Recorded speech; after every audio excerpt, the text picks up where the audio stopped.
The whisper of her blue calico dress caught on the breeze as Florence Wilson stepped into the town hall dance. Her threadbare shawl clutched tightly around her shoulders, while the townsfolk of Cottonwood Creek, Colorado, turned to stare.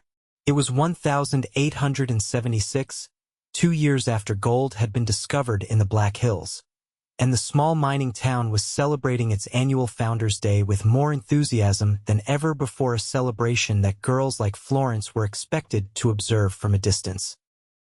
The daughter of a widowed washerwoman, Florence had spent the past 7 years scrubbing other people's linens, delivering freshly pressed shirts to the doors of people who barely acknowledged her existence.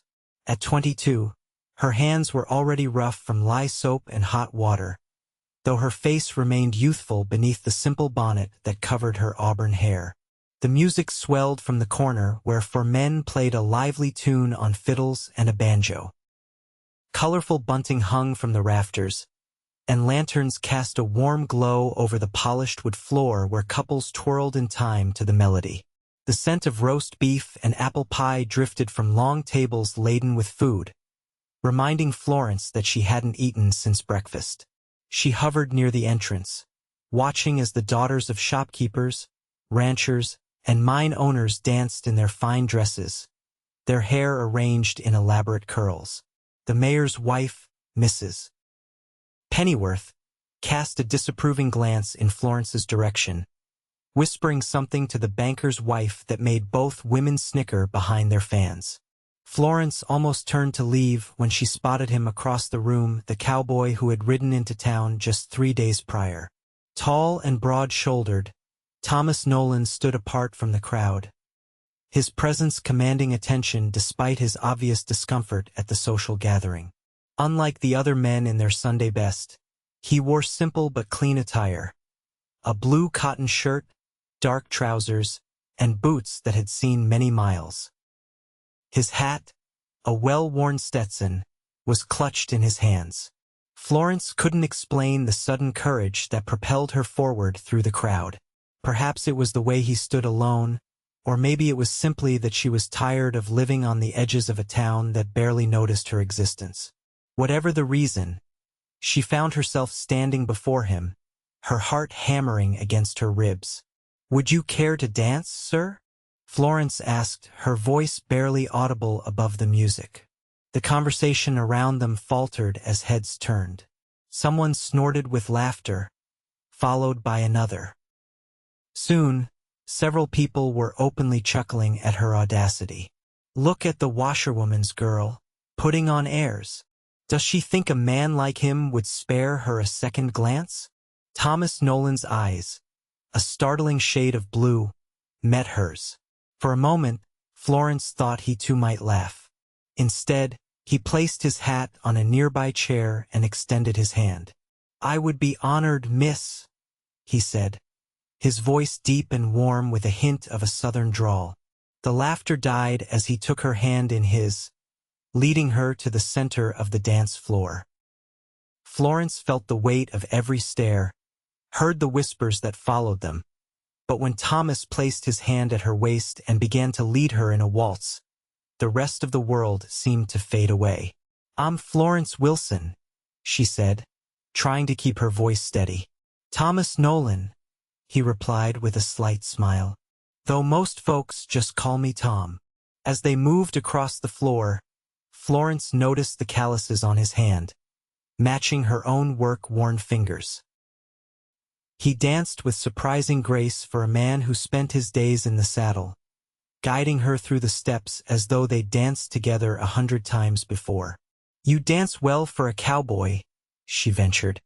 His smile deepened, revealing a dimple in his left cheek. "My mother insisted her sons learn proper manners, even if we did grow up on a Texas ranch." "What brings you to Cottonwood Creek?" Florence asked, grateful that her feet seemed to remember the steps her father had taught her long ago.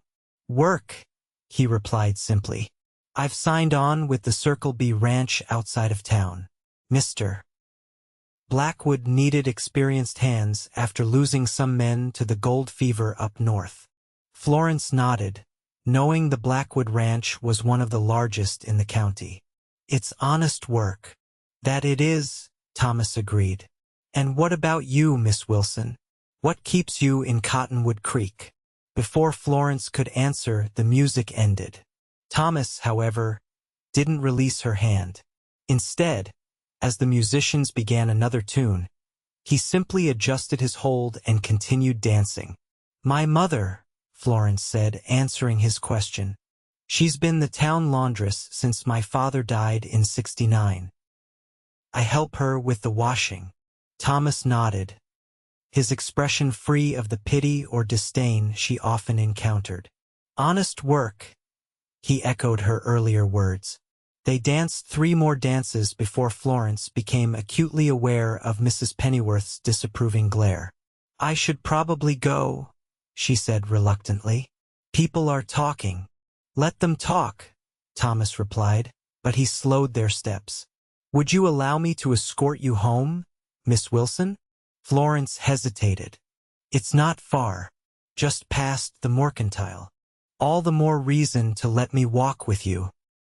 The night's still young, and I'd like to continue our conversation, if you're willing. Florence nodded, surprised by her own boldness. As they left the dance floor, Thomas retrieved his hat and offered his arm. She placed her hand in the crook of his elbow, feeling the solid muscle beneath his shirt sleeve. They stepped out into the cool evening air, leaving behind the music and whispers. The stars hung low in the clear Colorado sky, and a 3/4 moon illuminated the dusty main street.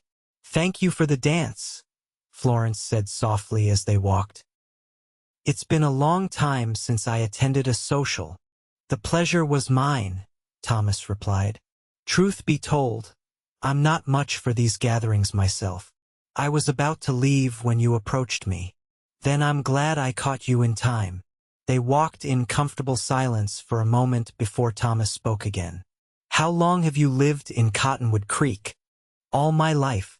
My father helped build the first sawmill when the town was established. After he died in a logging accident, Mother took in washing to make ends meet. Thomas nodded thoughtfully. It couldn't have been easy. No, Florence admitted. But we managed. What about your family? You mentioned Texas. The Nolan ranch outside of San Antonio. My father built it from nothing after the war with Mexico. I'm the youngest of 4 brothers, all scattered now. Pa died 3 years back, and Ma followed last winter. I'm sorry, Florence said genuinely. They reached the small cabin at the edge of town where Florence lived with her mother. A single lamp burned in the window, and several lines of washing hung in the yard, ghostly shapes in the moonlight. This is me, Florence said, suddenly shy.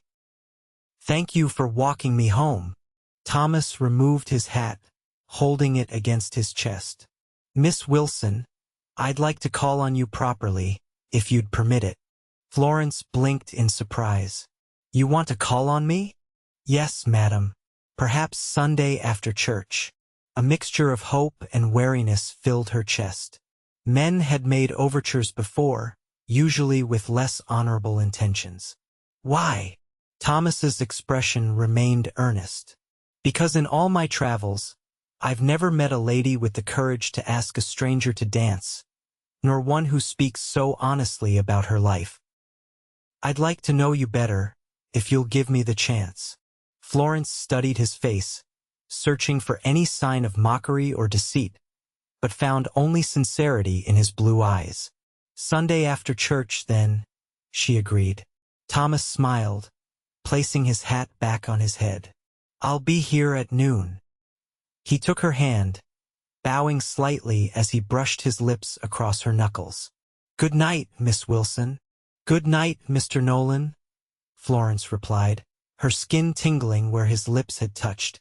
She watched as he walked back toward town, his tall figure cutting a distinctive silhouette against the night sky. Only when he disappeared around the corner did Florence enter her home, where her mother waited with curious eyes and 1,000 questions that Florence wasn't sure she could answer. All she knew was that for the first time in years, She felt something akin to hope blooming in her chest, a feeling as dangerous as it was exhilarating. Thomas Nolan had taken her hand at the dance, and something told her he wasn't the kind of man to let go easily. Sunday arrived with clear skies and a gentle breeze that carried the scent of pine from the surrounding mountains. Florence sat in the last pew of the small church, her mother beside her, both wearing their best dresses which, while clean and carefully mended, still marked them as among the poorest in the congregation. Throughout the service, Florence found her attention wandering to the tall figure seated several rows ahead. Thomas had arrived early, his hair still damp from washing, wearing a clean white shirt and dark vest that made him look more prosperous than she knew him to be. He had nodded politely to her before taking his seat, his smile causing a flutter in her stomach that remained throughout Reverend Holloway's sermon on charity and goodwill. When the service ended, Florence and her mother waited until most of the congregation had filed out before making their way to the door.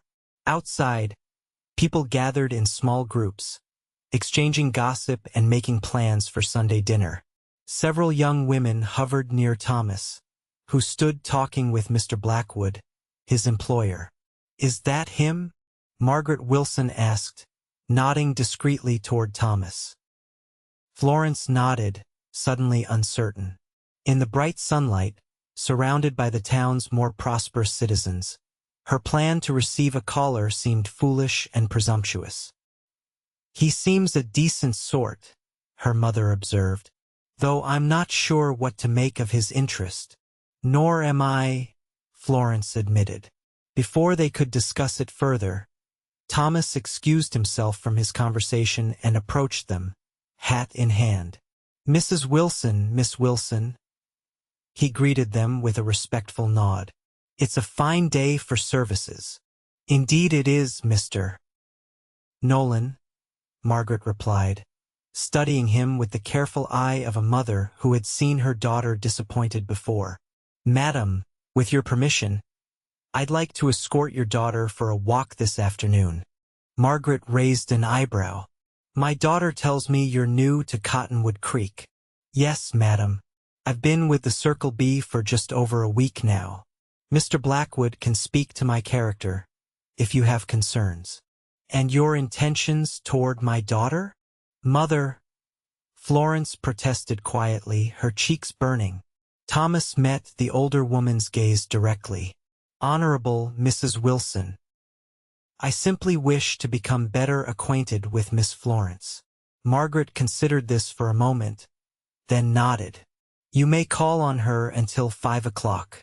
We take our Sunday supper at 6. "Thank you, madam," Thomas said with evident relief. "I'll have her home by 5. Margaret squeezed her daughter's hand before departing, leaving Florence standing with Thomas amid the curious stares of the churchgoers. "Shall we?" Thomas offered his arm. Florence placed her hand on his sleeve, and they began walking away from the church toward the creek that gave the town its name. "Your mother is protective," Thomas observed once they were beyond earshot of the others. "She has reason to be," Florence replied. "We've had to look after each other since Father died." They followed a narrow path that wound through cottonwood trees toward the creek. The sound of running water grew louder as they approached, drowning out the distant voices from town. "I brought something," Thomas said, reaching into his pocket. He produced a small paper package tied with string. "I thought you might be hungry after church." Florence accepted the package, carefully untying the string to reveal 2 sugar cookies. "Thank you," she said, genuinely touched by the gesture. "Would you like to share?"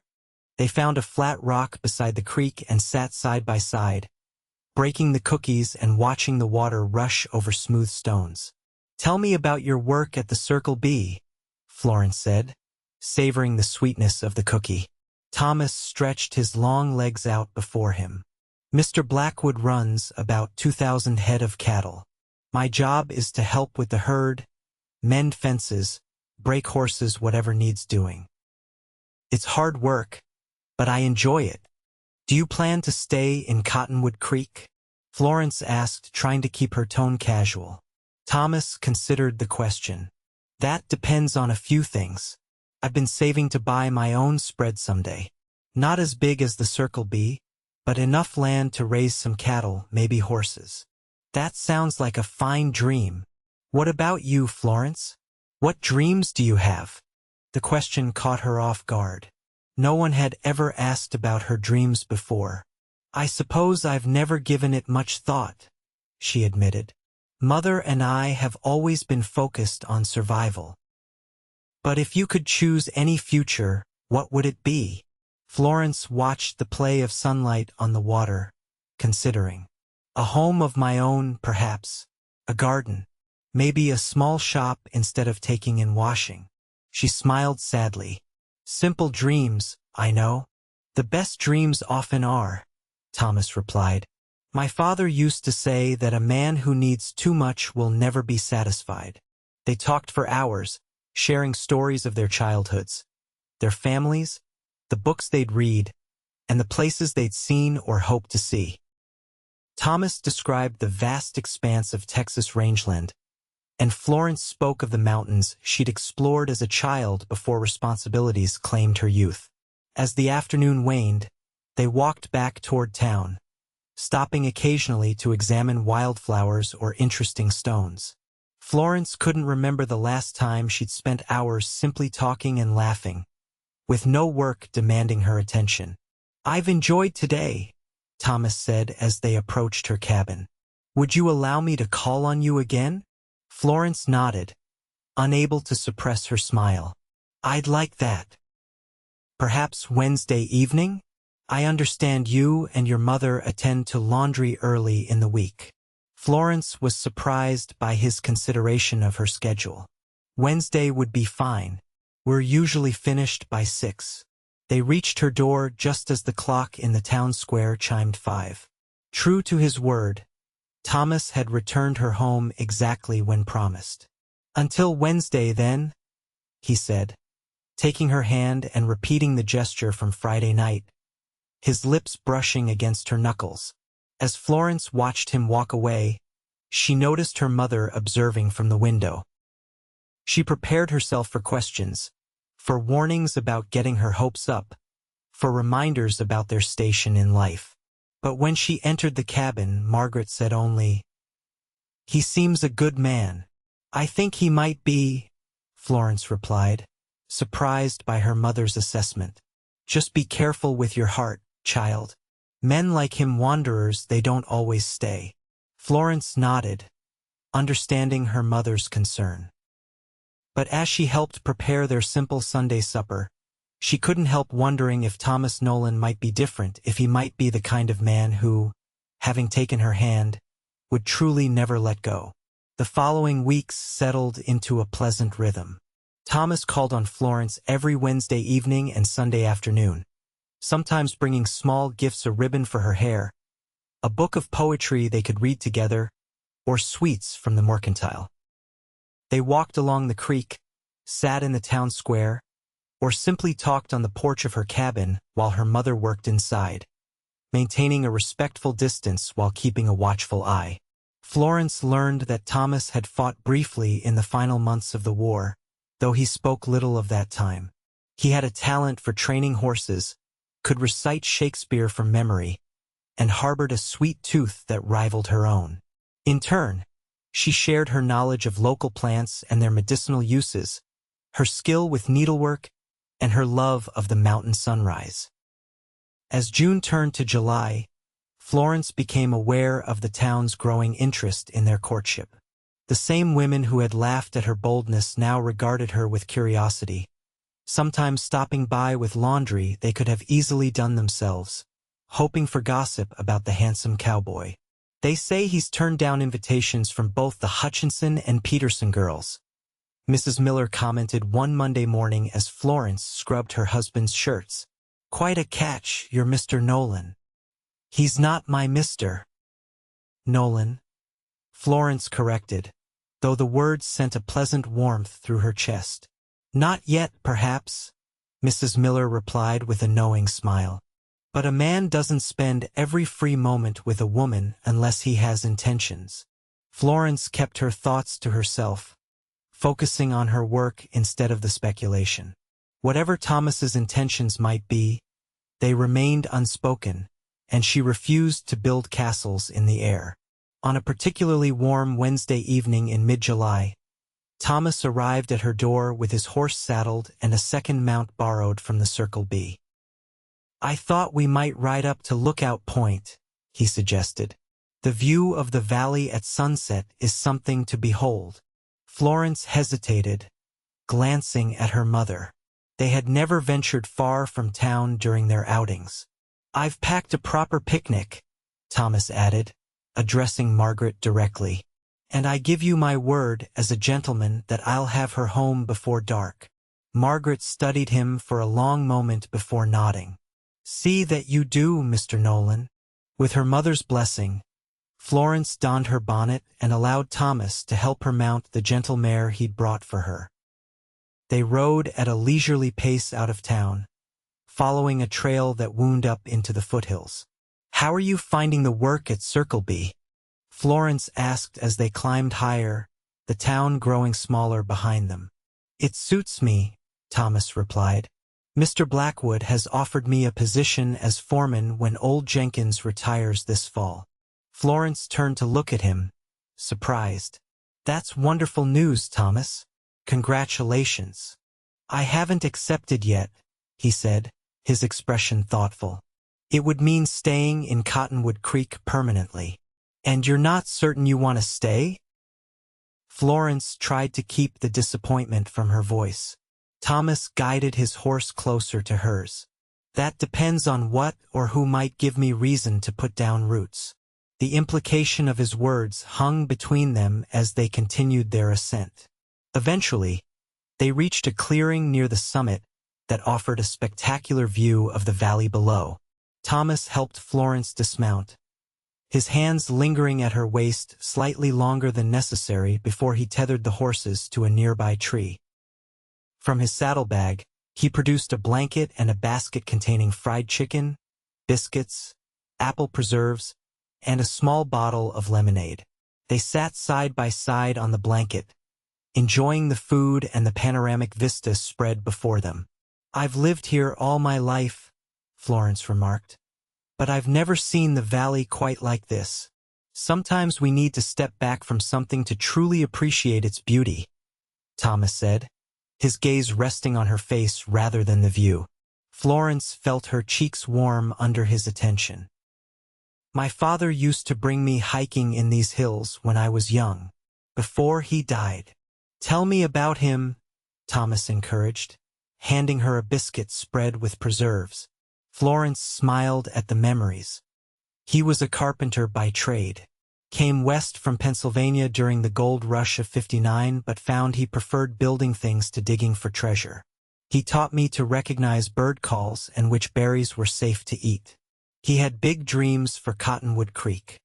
"He sounds like a good man." "He was," Florence agreed. "I think he would have liked you." Thomas smiled, reaching out to tuck a stray lock of hair behind her ear. The simple gesture sent a shiver down her spine.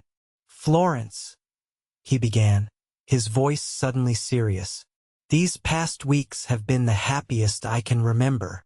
She nodded, her heart beginning to race. "For me as well.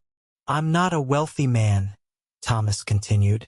"I have some savings, and the foreman position would provide a steady income, but I can't offer you fine dresses or a grand house." "I've never wanted those things," Florence said softly. Thomas took her hand in his thumb tracing circles on her palm. "What I can offer is my heart, my loyalty, and a promise to build a good life together." He met her gaze directly. "I'm falling in love with you, Florence Wilson. I think I started falling the moment you asked me to dance." Florence felt tears spring to her eyes. "Thomas, you don't need to answer now," he said quickly. "I know we've only known each other a short while. I just wanted you to know my intentions." Florence shook her head, smiling through her tears. "You misunderstand." I was going to say that I'm falling in love with you too. The joy that spread across Thomas's face was like sunrise breaking over the mountains. He leaned forward slowly, giving her time to pull away if she wished. When she didn't, he pressed his lips gently to hers in a kiss that started soft but deepened as Florence responded, her hand coming up to rest against his chest. When they finally parted, both slightly breathless, Thomas rested his forehead against hers. I should probably get you home before your mother sends a search party. Florence laughed, feeling lighter than she had in years. Yes, I suppose you should. They packed up the remains of their picnic, and Thomas helped her back onto her horse. As they rode down the mountain, the setting sun cast long shadows across the trail, painting the landscape in gold and amber. Thomas, Florence said as they neared the town, when you say you want to build a life together, what exactly did you have in mind? He glanced at her, a smile playing at the corners of his mouth. Well, Miss Wilson, I was thinking we might start with a proper courtship, followed by an engagement with your mother's blessing, of course, and then, if you'll have me, marriage. Marriage, Florence repeated, testing the word and the future it promised. Is that something you might consider?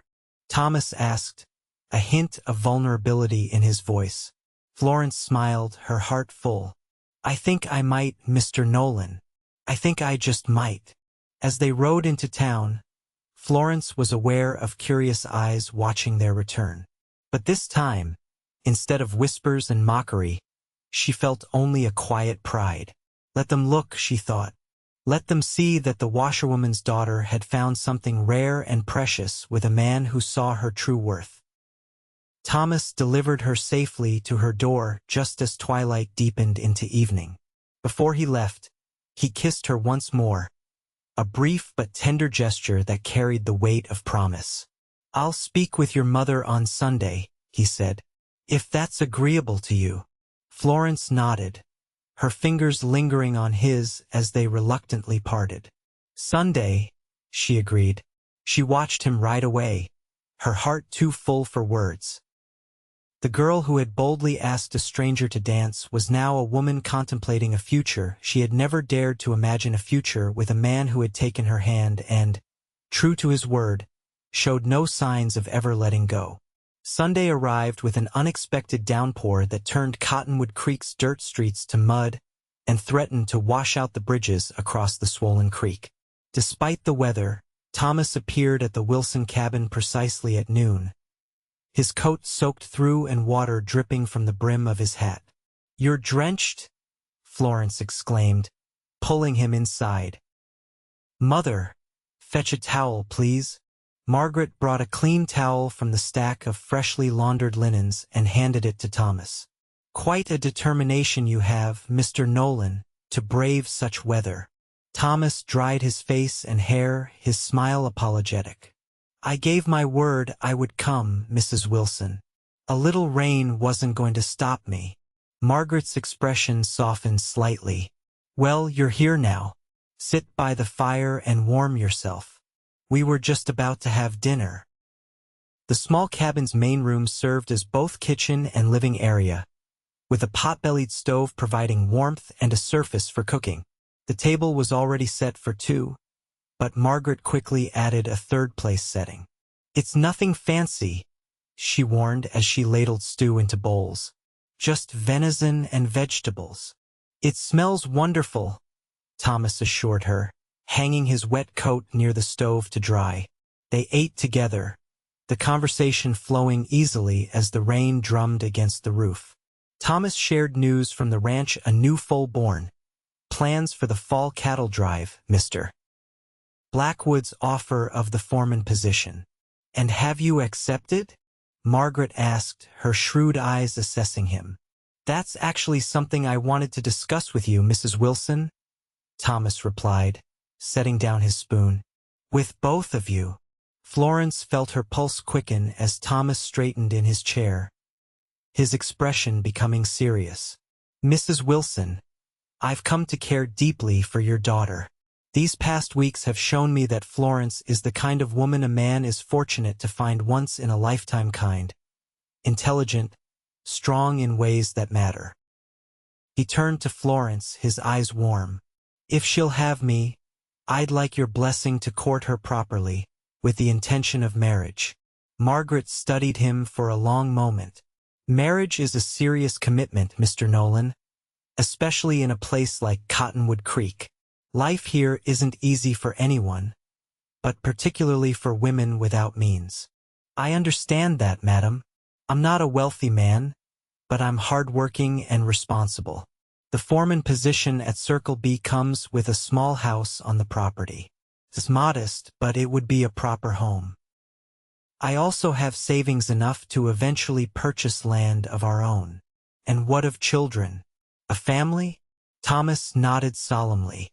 I would provide for them to the best of my ability, ensure they received an education, and love them as my father loved me. Margaret turned to her daughter. And you, Florence? Is this what you want? Florence reached across the table to take Thomas's hand. It is, mother. More than anything. Margaret's weathered face softened as she looked between them. My Henry would have liked you, Mr. Nolan. He always said the measure of a man was in his willingness to work hard and stand by his word. She sighed, a mixture of happiness and resignation. You have my blessing, though I expect a proper engagement of at least 3 months before any wedding. Thank you, Mrs. Wilson, Thomas said, his relief evident. I promise I'll do right by your daughter. See that you do, Margaret replied, though her stern tone was belied by the moisture gathering in her eyes. Now, who wants apple cobbler? As her mother busied herself with dessert, Florence squeezed Thomas's hand, her heart so full she thought it might burst. He returned the pressure, his thumb brushing over her knuckles in a gesture that had become familiar and dear. After they finished eating, Margaret tactfully announced she needed to visit Mrs. Holloway, the Reverend's wife, to discuss church matters. I'll be back in an hour, she said, giving them a pointed look that clearly communicated her expectations for proper behavior in her absence. Once they were alone, Thomas drew Florence to the small settee near the stove. From his pocket, he produced a small velvet pouch.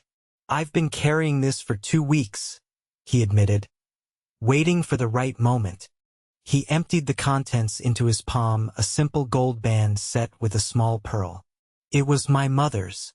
My father gave it to her when they were courting. I'd be honored if you would wear it. Florence stared at the ring, tears welling in her eyes. It's beautiful, Thomas. May I? He asked, taking her left hand. She nodded, unable to speak as he slipped the ring onto her finger. It fit perfectly, as though it had been made for her. Florence Wilson, Thomas said, his voice husky with emotion.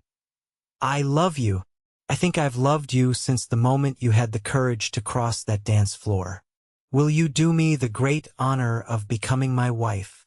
Yes, Florence whispered, then louder. Yes, Thomas Nolan, I will marry you. He gathered her into his arms, his kiss conveying all the joy and promise of their future together. When they finally parted, Florence rested her head against his chest, listening to the steady beat of his heart beneath her ear. What will people say? She wondered aloud. The washerwoman's daughter and the new foreman of Circle B. Thomas lifted her chin, meeting her gaze. They can say what they like. All that matters is that we know the truth, that I'm the luckiest man in Colorado territory to have found you. The rain continued to fall outside, but inside the small cabin, Florence felt only warmth and hope. The path ahead might not be easy, but they would walk it together, hand in hand, just as they had that first night when he took her hand and refused to let go. News of their engagement spread quickly through Cottonwood Creek. Some, like Reverend Holloway and his wife, offered sincere congratulations. Others, particularly the mothers who had hoped to match Thomas with their own daughters, were less enthusiastic. I heard the Peterson girl was in tears, Florence's friend Betsy confided as they hung laundry one Monday morning.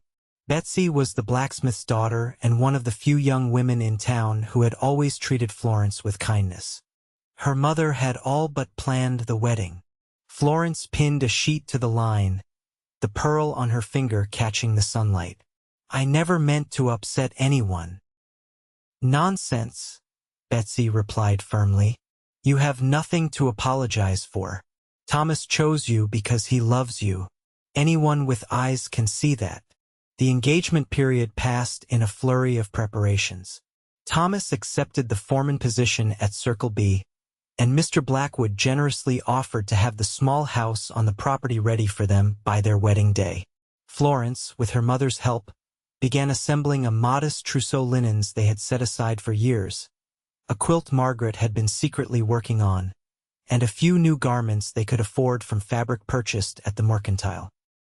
For her wedding dress, Florence transformed one of her mother's old gowns, a cream-colored silk that had been carefully preserved. With skilled fingers, she altered the bodice, added lace at the collar and cuffs, and embroidered tiny flowers along the hem. The result was a dress that, while simple, brought tears to Margaret's eyes when Florence tried it on. "You look like an angel," her mother whispered. "Your father would be so proud." October arrived with its brilliant display of autumn colors painting the surrounding mountains in crimson and gold. They chose the second Saturday of the month for their wedding, when the aspen trees would be at their peak and before the first snows made travel difficult. The night before the wedding, Florence sat with her mother by the fire, her completed dress hanging nearby. "Are you nervous?" Margaret asked, her knitting needles clicking steadily. "A little," Florence admitted. "Not about marrying Thomas, but about everything changing." Margaret set her knitting aside and took her daughter's hands. "Change can be frightening, but it can also bring unexpected blessings. When I married your father, I was terrified. We had nothing but a wagon, a few tools, and his dreams of the West.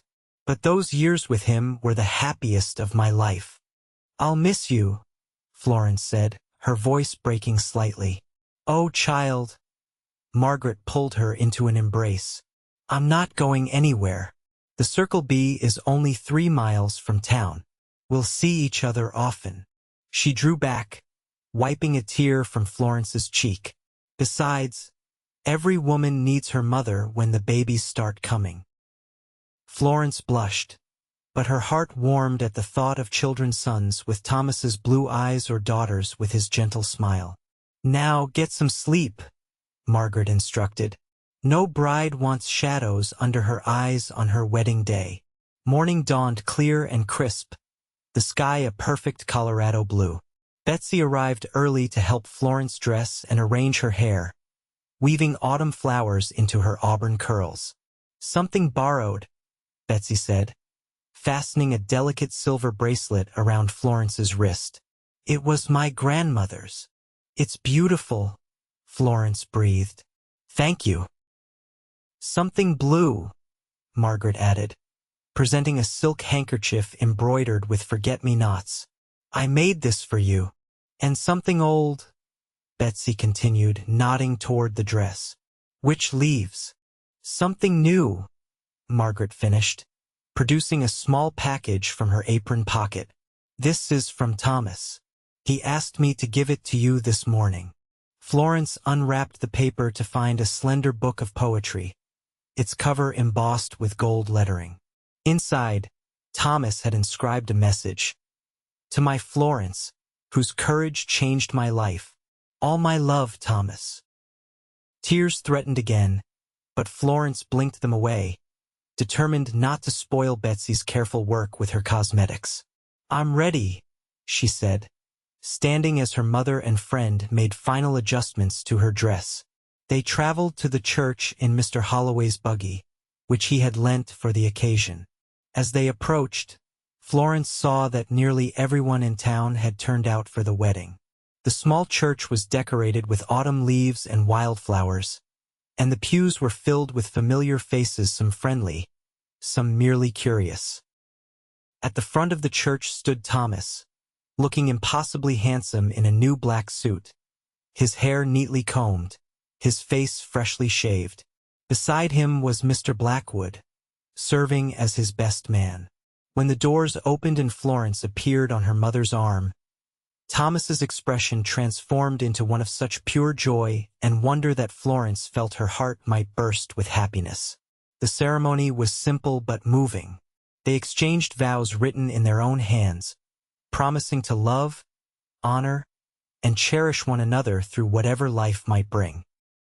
When Reverend Holloway pronounced them husband and wife, Thomas's kiss was gentle but filled with promise, drawing murmurs of approval from the congregation. The reception was held in the town hall, the same place where they had first danced. Tables groaned under the weight of food contributed by various townspeople, and Mr. Blackwood had generously provided several barrels of cider. Even those who had initially disapproved of the match seemed won over by the evident happiness of the bride and groom. "Mrs. Nolan," Thomas whispered as they shared their first dance as husband and wife. "How does it sound?" "Perfect," Florence replied, her eyes shining. "Absolutely perfect." They departed amid a shower of rice and well wishes, climbing into the wagon that would take them to their new home.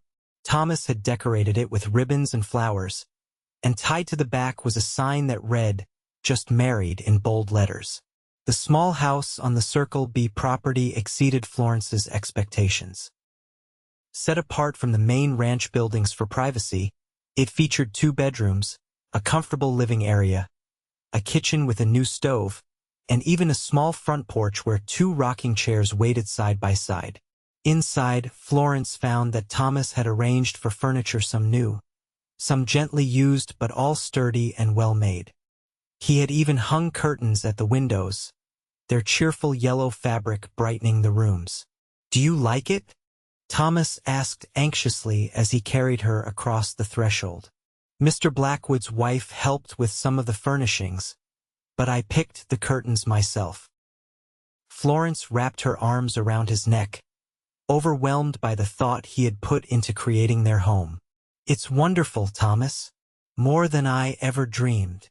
That night, as they lay together in their new bed, the moon casting silver light through the curtains, Florence marveled at how dramatically her life had changed in just a few months. From the washerwoman's daughter, an object of pity or disdain, she had become Mrs. Thomas Nolan, wife of the Circle B's foreman and mistress of her own home. "What are you thinking?" Thomas asked, his fingers tracing lazy patterns on her bare shoulder. "That I'm the luckiest woman in Colorado," she replied, resting her head on his chest. "That night at the dance when everyone laughed, I never imagined it would lead to this." Thomas tightened his arms around her. "I thank God every day that you found the courage to ask me to dance. You've given me something I never thought I'd find. Florence, a home, a heart, a future. And I'll never let go," she whispered, echoing the promise he had made with his actions that first night. "Nor will I," he vowed, sealing his words with a kiss that spoke of all the days and nights they would share in the years to come. Life as Mrs. Thomas Nolan brought changes both expected and surprising. The work was hard, as life always was on the frontier, but Florence approached her new responsibilities with the same determination she had brought to her mother's laundry business. She learned to manage a household of her own, to cook for hungry ranch hands when they came in from the range, to tend a vegetable garden that soon became the envy of the ranch wives, and to ride alongside her husband when extra hands were needed with the cattle. The townsfolk who had once looked down on her now greeted her respectfully when she came to Cottonwood Creek for supplies or to visit her mother. Florence never flaunted her changed circumstances, but she carried herself with a quiet dignity born of happiness and security. Thomas proved to be everything she had hoped for in a husband, kind, hard-working, and unfailingly supportive. Even on days when he returned exhausted from working the range, he made time to sit with her on their porch, listening to her thoughts and sharing his own. Winter arrived early that year, blanketing the valley in snow by mid-November. The ranch settled into its cold weather routine, with the men focusing on keeping the cattle fed and the buildings maintained against the harsh conditions. In January, as a particularly fierce blizzard howled outside their snug home, Florence shared news that brought tears of joy to Thomas's eyes. "A baby?" he repeated, his voice filled with wonder as he placed a gentle hand on her still flat stomach. "You're certain?" Florence nodded, covering his hand with her own. "Dr. Simmons confirmed it yesterday when I went to town. He says the baby should arrive in late July." Thomas gathered her into his arms, his joy too great for words. Later that night, as they lay in bed listening to the wind, he whispered plans for their child, a cradle he would build himself, lessons he would teach, the kind of parent he hoped to be. "Boy or girl, doesn't matter to me," he said, his hand protectively covering where their child grew. "As long as they have your spirit." "And your heart?" Florence added, snuggling closer to his warmth. Spring's arrival brought renewed activity to the ranch and visible changes to Florence's body as their child grew. By May, her condition was obvious, drawing congratulations from the ranch hands and frequent visits from her mother, who brought handmade baby clothes and endless advice. "You're blooming," Margaret observed one afternoon as they shelled peas on the porch. "Motherhood suits you already." Florence smiled, her hand resting on her rounded abdomen where the baby had just kicked. "I never thought I could be this happy mother. Your father and I always wanted more children," Margaret said wistfully. "But it wasn't to be. I'm glad you'll have the family we dreamed of." In June, Mr. Blackwood approached Thomas with an unexpected opportunity. A small parcel of land adjacent to the Circle B had become available, 100 acres with a stream running through it, good grazing land, and a stand of timber. "I know you've been saving to buy your own place someday," the rancher said. "I'd be sorry to lose you as foreman, but I'd rather have you as a neighbor than see you leave the area entirely."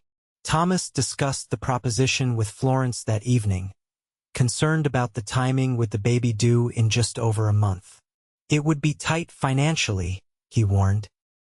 "And we'd have to build a house.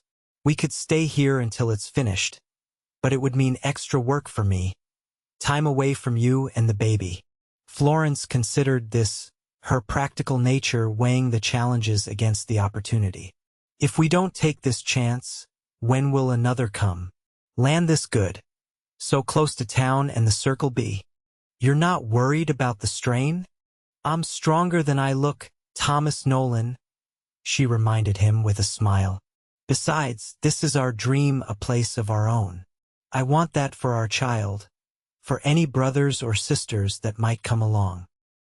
The decision made, Thomas arranged to purchase the land, using nearly all their savings for the down payment, with Mr. Blackwood agreeing to favorable terms for the remainder. Work began immediately on a simple but sturdy cabin that would serve as their home until they could afford something larger. As July arrived with its scorching heat, Florence's time drew near. The cabin on their new property was nearly completed, though they planned to remain in the Circle B house until after the baby's birth. On the evening of July 23rd, as Thomas returned from a day of working on their new home, Florence felt the first pains begin. By midnight, Margaret had been summoned from town, and Dr. Simmons arrived shortly after. The labor was long and difficult. Through 16 hours of pain, Florence drew strength from Thomas's steady presence, his hand gripping hers, his voice murmuring encouragement when her strength flagged. As dawn broke on July 25th, their daughter entered the world with a lusty cry that brought tears to Thomas's eyes.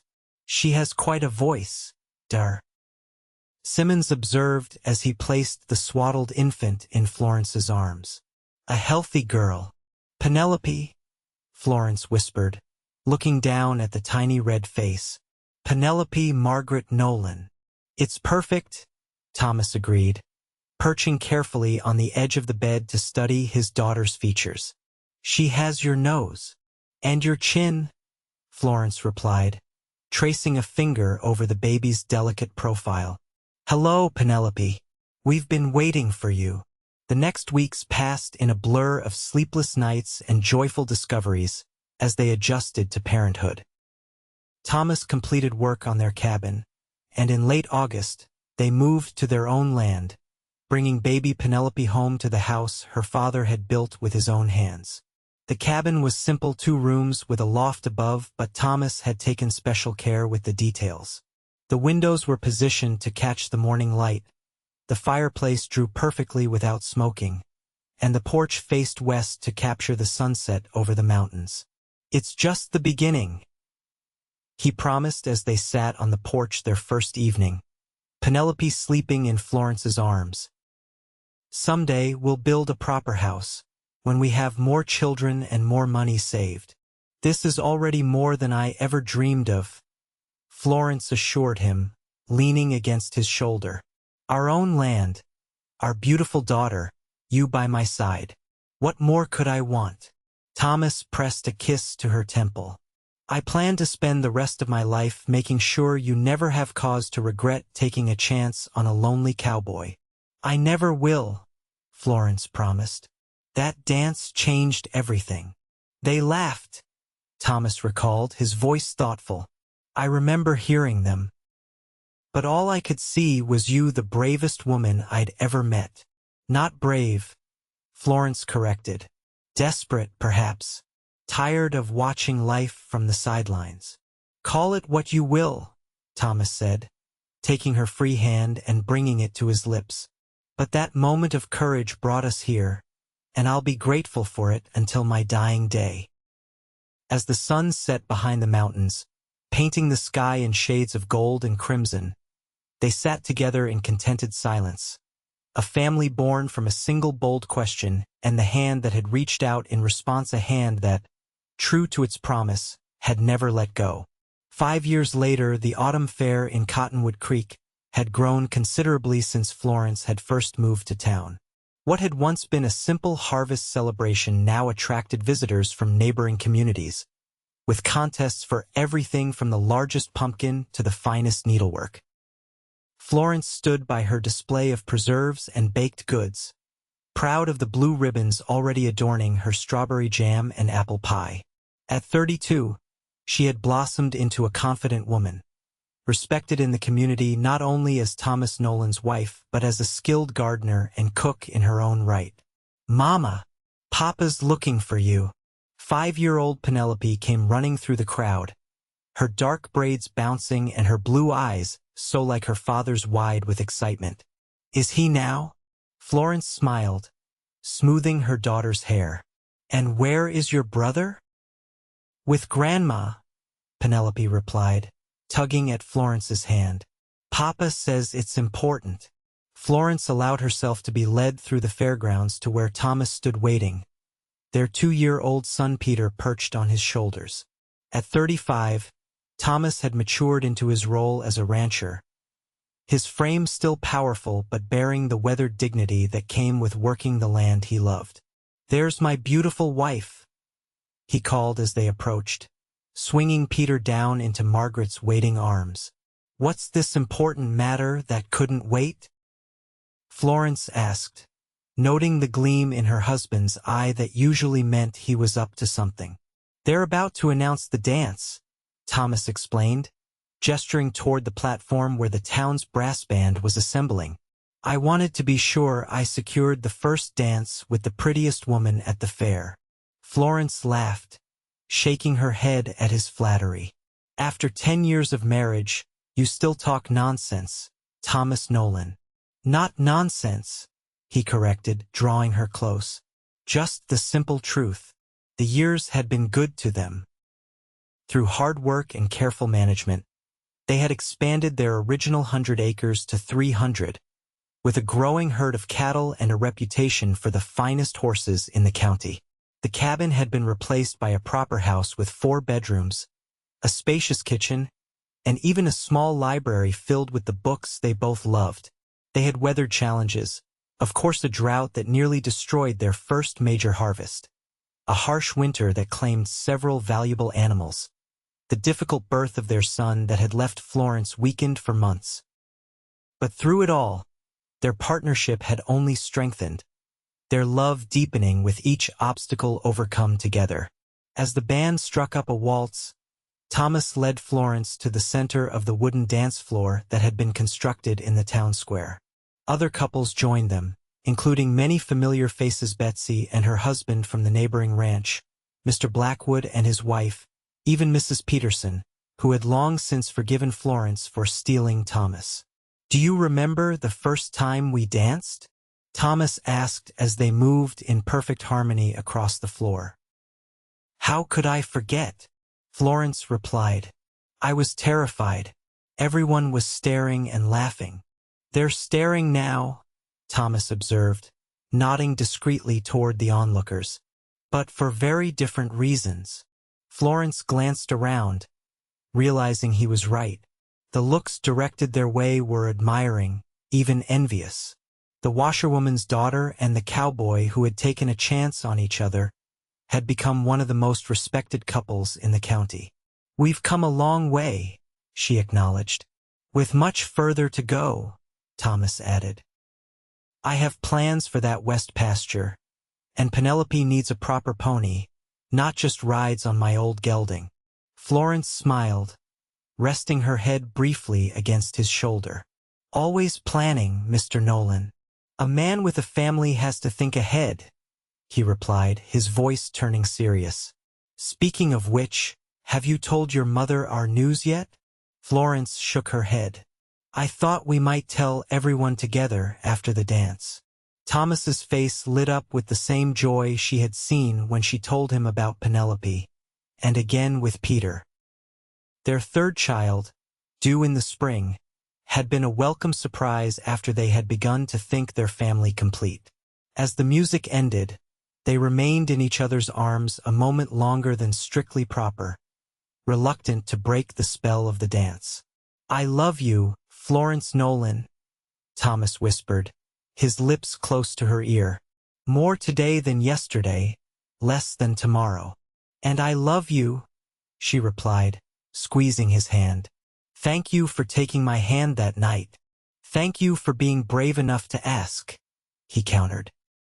They left the dance floor hand in hand, moving to where their children waited with Margaret. As they gathered their family close to share their happy news, Florence reflected on the journey that had brought them here from a bold question at a town dance to a life richer than she had ever dared to dream.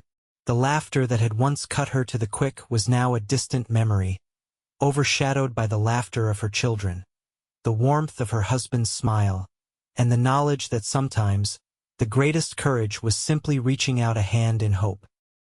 And sometimes the greatest blessing was finding someone who would take that hand and never, ever let go.